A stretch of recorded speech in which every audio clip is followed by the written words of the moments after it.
Hi everybody, this is Rob and welcome to RB&D Reviews, and it's now October, so it's now time to kick off reviews of horror movies that are now out on DVD. This channel has been doing it pretty much every October since we first started, and Brendan, my co-founder of the channel, did some very, very good ones of classic movies that I hope you check out on the channel. Most of them are in the Blood and Guts Theater folder.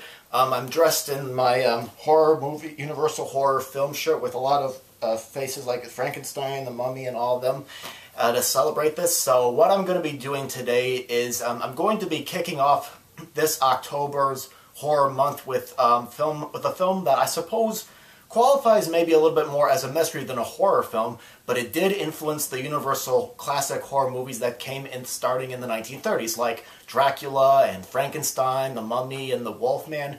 It's called The Cat and the Canary from 1927. A rather creative silent film directed by the renowned German director Paul Lenny, who made a film in the silent era called Waxworks, and this movie was based off of a stage play from 1922. The story is about a group of relatives who come 20 years after the death of the oddball Cyrus West for the reading of his will. The person who inherits the money and the house has to be proven not to be insane. But how can it be when the lawyer mysteriously disappears and an escaped prowler who thinks he is a cat is on the loose in the house, and who wants the heir to be driven on the brink of insanity? The Cat and the Canary is visually a fascinating film. The opening credits features a hand wiping away dust to reveal the title of the film. This would later be used for Universal's Son of Dracula in 1943. The film uses superimposed shots like Cyrus West with images of cats and bottles superimposed over it. A well-known scene is in the hallway where curtains are blowing and the camera moves down the hall. Of course, camera uses zooming in or out to show excitement or focus on something.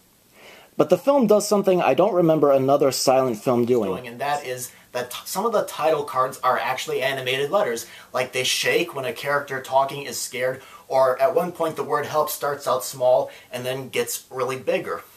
But the film has some very fine-looking sets that do look like an actual old haunted house, although the exterior of the building itself kind of looks like a castle belonging to somebody like Dracula or Dr. Frankenstein.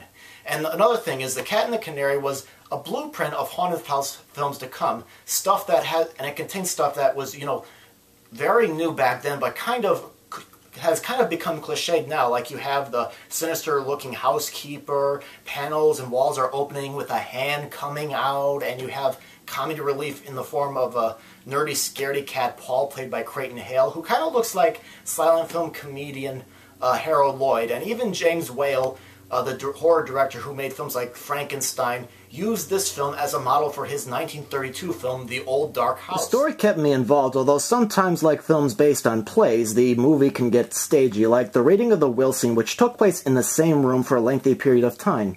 This scene tends to drag the film. Another flaw I found with the film is that it relies too much on title cards and less on the actor's expression. A lot of silence relied more on visuals and people's reactions to what was going on. But when early sound films used stage plays as a source too, they could also be a little bit talky and stagey.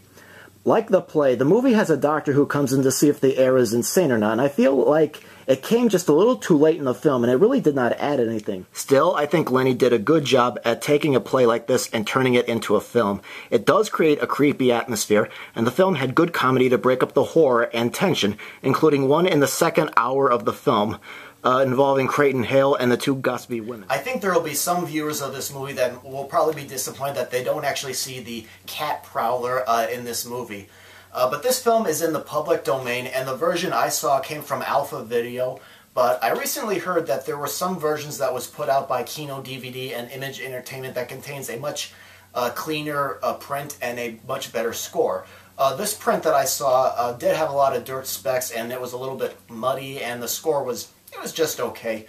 So be careful which version that you pick up. I do recommend this film, and you can see how it influenced the horror films that would come in the early sound era, as well as haunted house movies in general. I mean, it does have its slow spots, but I think it's definitely worth checking out. And if you have an appreciation for silent films, I do recommend checking the movie out. So that's my review of The Cat and the Canary. So go ahead and leave your comments about the video, or if you've seen this movie. So thank you for watching, and expect some more horror movies coming up the rest of the month.